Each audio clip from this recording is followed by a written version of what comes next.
Я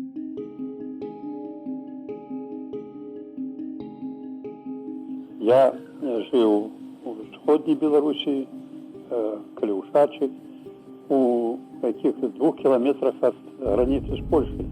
У нас там треба зазначить, что это утиск, так сказать, он был подвойный. Все это коллективизация, раскулачення, репрессии, высылки, они отбывались как органами НКВД, так само еще и пограничными войсками.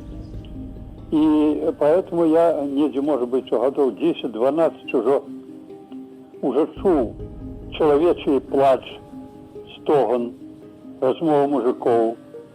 Вот. И тогда уже отчувал, что это все-таки улада не людская. Доходило, перш за все, до меня, до моих эмоций, моего розуму, может быть, то, что отбывалось в моей вёсці.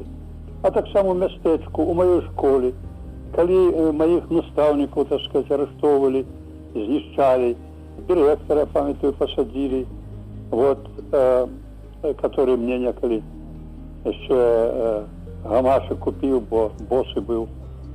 Ну, так само коллективизация. А яще больше всего это галеча и голод. Вот вы сами, вы голодали? Натурально, каждый год.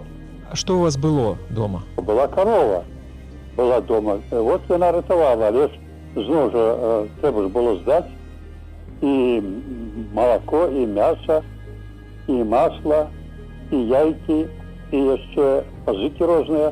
Поэтому было тяжко учиться, бо до конца 30-х годов перестали давать подручники, треба было платить, куплять.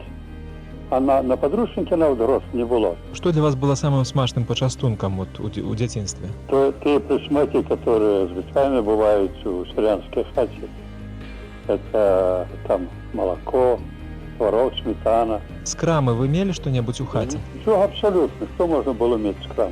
Коли вы, скажем, упершыню покаштавалі цукерки ці шоколад? Шоколад я покаштовал першыню на войне. Это был трофейный шоколад немецкий. А цукерки были у сельмагу подушечки, так званые. 40 копеек 100 грамм. Але 40 копеек